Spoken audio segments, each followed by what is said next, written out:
안녕하세요. 평범한 개발자입니다. 이번 영상에서는 플루터 웹과 스태틱 사이트를 조합해서 웹 서비스를 만드는 방법을 설명드리겠습니다. 제가 최근에 강의 튜토리얼 웹 서비스를 만들어 본 경험을 토대로 어떻게 만들었는지 큰 그림에서 한번 설명을 드려보겠습니다. 제가 만든 서비스를 먼저 소개를 해드릴게요. 제 강의를 듣는 수강생들에게 제공해줄 그런 튜토리얼 페이지입니다. 그래서 웹으로 이루어져 있고요. 그리고 이렇게 모바일에서도 똑같이 동작하는 서비스입니다. 웹 앱이 아니고요. 플루터 앱입니다. 그리고 여기는 플루터 웹인 거죠. 코드가 하나고요. 해당 코드로 웹과 안드로이드, iOS 다 서비스가 되는 형태입니다. 자, 이 서비스는 텍스트 컨텐츠 기반이에요. 이렇게 컨텐츠를 보여주는 게 주 기능입니다. 그리고 여기에 회원 가입과 회원 권한 관리 같은 기능이 들어가 있습니다. 자, 제가 이 서비스를 만든 이유는 제 튜토리얼 컨텐츠가 이미 스태틱 사이트로 제작이 되어 있었습니다. 긴랩을 통해서 외부에 전체 공개되어 있는 형태로 배포되어 있었죠. 그런데 저는 이 전체 공개를 막고 회원들에게만 제공을 해주고 싶었어요. 그리고 회원들 중에서도 특정 회원들에게 특정 튜토리얼을 제공해주고 싶었습니다. 그렇다 보니까 스태틱 사이트만으로는 구현할 수 없어요. 그래서 플루터 웹이 적절한 수단이 될 수 있겠다 이렇게 생각이 된 거예요. 마크다운으로 컨텐츠는 전부 다 보유하고 있고 이 컨텐츠를 어센티케이션과 어서라이제이션 기능이 들어간 웹으로 서비스할 수 있으면 좋겠다. 플루터 웹으로 이거를 구현할 수 있겠다 이렇게 생각한 겁니다. 자, 그럼 제가 어떻게 구현했는지 한번 설명을 드려 볼게요. 마크다운으로 컨텐츠가 있어요. 자, 컨텐츠 형태를 한번 보여드릴게요. 이렇게 마크다운 형태로 튜토리얼 콘텐츠들을 보유하고 있었습니다. 마크다운 형태는 웹에 보여주기 적절한 형태는 아니에요. 그래서 제가 지킬이라는 스태틱 사이트 제너레이터를 통해서 이 마크다운을 HTML로 변환했었죠. 지킬을 이용해서 마크다운을 HTML로 변환합니다. 그게 무엇이냐? 요겁니다. 요게 해당 마크다운을 HTML로 변환한 형태, 요거를 우리가 스태틱 사이트라고 부르는 거예요. 자, 지키를 이용해서 스태틱 사이트를 만들었습니다. 자, 스태틱 사이트를 만들었으면 이 녀석을 호스팅을 해야 됩니다. 그래야 어딘가에 공개해서 보여줄 수 있는 거예요. 기존의 스태틱 사이트는 제가 긴랩 페이지를 이용해서 전체 공개로 배포했었어요. 그런데 회원 인증을 통해서 특정 유저에게만 보여주고 싶은 거예요. 긴랩은 그런 기능을 제공하지 않아요. 그래서 스태틱 사이트 호스팅을 제공하는 다른 서비스들을 이용을 해야 됩니다. 저는 AWS S3 스토리지 서비스를 이용을 하기로 했습니다. S3는 스태틱 사이트 호스팅 기능도 제공을 하고 있어요. 자, 요 S3라는 서비스고요. 요 S3는 요 클라우드 프론트라는 녀석과 주로 같이 씁니다. 클라우드 프론트는 S3가 가진 컨텐츠를 서비스 해주는 녀석인데 주 기능은 캐시 서비스입니다. S3의 데이터를 자기가 일부 이렇게 캐싱하고 있다가 더 빠르게 유저들에게 제공해주는 역할을 하는 게 클라우드 프론트인데 저는 아직 서비스가 작아요. 사용자가 많지 않기 때문에 그 클라우드 프론트까지 구성해서 뭐 이렇게 복잡하게 서비스 구성을 하고 싶지 않았고요. 그래서 그 S3만 이용해서 서비스를 구성했습니다. 자, S3에 들어가 보면요. 이렇게 스토리지 버킷을 만들고요. 해당 버킷에 제가 만든 HTML을 올리는 겁니다. 이렇게 보시면 이렇게 HTML이 올라가 있고요. 제가 지금 이 S3는 스태틱 사이트 호스팅을 이네이블 해놓은 상태예요. 그래서 바로 이 웹페이지를 열 수 있습니다. 네, 이런 식으로 스태틱 사이트가 바로 뜹니다. 자, 요거는 S3에서 바로 HTML과 이미지를 호스팅 해주고 있는 형태죠. S3 서비스를 이용한 이유 중에 하나는 접근 관리를 할 수 있어요. 여기 권한 관리를 통해서 특정 IP에서만 이 버킷에 접근할 수 있게 만들었습니다. 그 다음에 플루터 웹 프로젝트를 만듭니다. 자, 이런 식으로 플루터 웹 프로젝트를 만듭니다. 자, 이 웹 프로젝트에서 AWS S3에 있는 컨텐츠를 읽어와서 보여주게 되는 거죠. 그러면 이 웹 프로젝트는 어떤 역할을 하냐? 그러니까 로그인, 회원가입 기능과 컨텐츠를 보여줄 뼈대를 제공합니다. 여기서 보면 컨텐츠, 이 S3에서 제공하는 컨텐츠는 이 가운데 영역이고요. 요 뼈대 영역들 있잖아요. 요거는 플루터 웹으로 구성한 겁니다. 여기 요 내부가 S3에서 온 데이터인 거죠. 플루터 웹으로는 회원 가입과 회원 인증 부분, 그리고 컨텐츠를 읽어와서 뿌리는 부분만, 뼈대만 구성을 했다, 이렇게 이해하시면 되겠습니다. 그 다음에 자, 요 컨텐츠, 자, 여기 요 컨텐츠 부분을 보여주려면 HTML 컨텐츠를 보여주는 패키지를 써야 됩니다. 여러 가지 패키지가 있는데 두 가지만 딱 말씀드리겠습니다. 플루터 이넷 웹뷰라는 패키지가 있습니다. 이 패키지를 선택할 수 있어요. HTML을 내 플루터 웹에서 보여주고 싶을 때 1번 옵션이 있고요. 두 번째는 플루터 HTML이라는 게 있습니다. 이 플루터 HTML이라는 패키지도 선택할 수 있습니다. 그 외에 몇 가지가 있는데 HTML을 보여주는 기능을 가진 패키지들 중에서 웹 환경을 지원하는 애들이 그렇게 많지 않습니다. 그 중에서 또 적절히 쓸만한 애들은 이 두 가지입니다.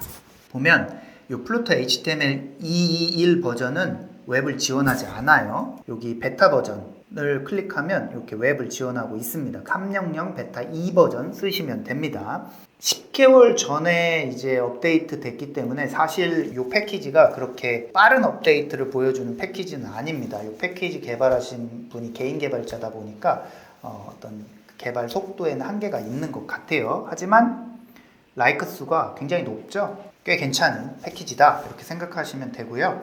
플루터 이넷 웹뷰도 보면 3개월 전에 마지막 배포가 이루어졌고요. 웹을 지원하고 있습니다. 6.00 버전 사용하시면 됩니다.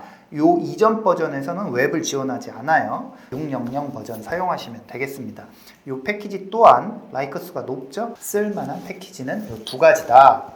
플루터 이넷 웹뷰는 확인된 건 아닙니다. 제가 이 패키지를 아주 분석해 본 건 아니라서. 근데 제가 그냥 겉으로만 봤을 때는 아이프레임 방식으로 그 HTML을 화면 안에 보여줘요.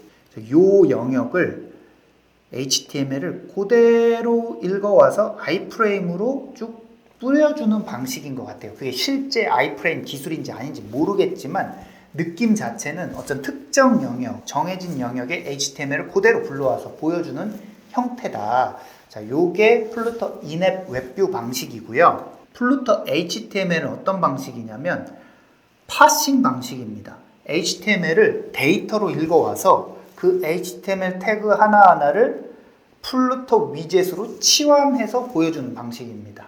요 컨텐츠 요 영역을 예를 들면 자, 요 테이블을 플루터 위젯, 컨테이너 위젯이나 사이즈드 박스나 이런 위젯으로 치환해서 보여줍니다. 요게 플루터 HTML 패키지의 방식입니다. 두 패키지가 확연히 다른 기술 방식을 보여줘요. 저는 스태틱 사이트가 이미 있죠. 호스팅이 되고 있는. 그래서 플루터 이넷 웹뷰로 접근을 했습니다. 그게 더 손쉽거든요. 그런데 이 플루터 이넷 웹뷰가 아직 그 웹을 지원하는 이 완성도가 높지는 않은가 봐요. 컨텐츠는 잘 보여지는데 화면의 사이즈가 만족스럽지 않게 미세한 오차들이 조금 있더라고요. 안타깝지만 플루터 이넷 웹뷰는 포기하고 플루터 HTML이라는 이 패키지를 썼어요. 이 녀석은 개발자가 손을 대야 될 부분이 많습니다. 파싱을 해서 예를 들면 div 태그를 컨테이너로 보여주고 코드 태그를 커스텀 위젯으로 보여주고 이런 것들을 손수 다 만들어야 됩니다. 자, 코드를 한번 보여드려 보면요. 자, 코드라는 태그를 제가 이렇게 제가 만든 특정 위젯으로 치환을 합니다. 이거 플루터 위젯이거든요. 플루토 위젯으로 치환해서 코드 블록을 보여주는 거예요. 이런 식으로 일일이 손을 대야 됩니다. 그리고 스타일도 그 CSS가 가진 스타일을 이렇게 플루터의 스타일 오브젝트로 치환해 줍니다. 네. 이런 어떤 과정들을 매뉴얼하게 손대야 될 부분들이 많아요. 그러다 보니까 개발 시간이 좀 많이 걸립니다. 요 HTML은 개발자가 매뉴얼하게 손댈 부분들이 많기 때문에 제가 이렇게 컨트롤할 수 있는 부분들이 많아요.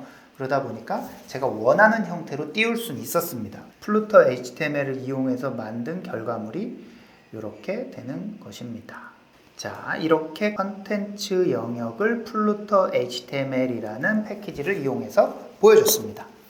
그 다음에 플루터 웹을 쓸 때 중요한 부분인데요. 자, 보시면 제가 지금 왼쪽에 내비게이션이 있어요. 이 녀석을 화면을 줄이면 레프트 내비게이션이 없어지고 바텀 내비게이션이 생겼어요.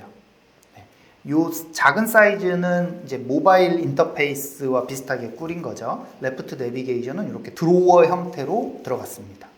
자, 우리가 이렇게 화면 사이즈에 맞춰서 변화하는 것을 반응형 웹, 적응형 웹 이런 식으로 부르잖아요. 적응형 웹과 반응형 웹이 조금 다르긴 하지만 제 지금 서비스에서는 크게 다르지 않기 때문에 그냥 이렇게 부르겠습니다. 이렇게 적응형 웹을 제가 뭘로 구현했냐면 플루터 어답티브 스카폴드라는 패키지로 구현했습니다. 플루터 어답티브 스카폴드라는 패키지를 썼고요. 아직 0점대 버전이에요. 완성도가 높지 않다는 뜻이죠. 복잡하게 쓸 목적이 있으신 분들은 다른 패키지, 저는 플루터 팀에서 공식적으로 배포한 거라서 이 패키지를 썼습니다. 그리고 제가 사용한 정도는 충분히 잘 지원을 했습니다. 이 패키지를 이용해서 스크린 사이즈에 맞는 컨텐츠를 배치할 수 있었습니다. 자, 이렇게 해서 웹페이지는 다 구성을 했어요. 사이즈가 바뀌면 바뀌는 대로 UI 바뀌어서 잘 표현되도록 만들었습니다. 개발은 완성을 했는데 이 녀석을 웹이니까 호스팅을 해야 돼요. 그래야 외부 사람들이 접근할 수 있습니다. 자, 이 호스팅을 저는 파이어베이스 호스팅을 이용했습니다.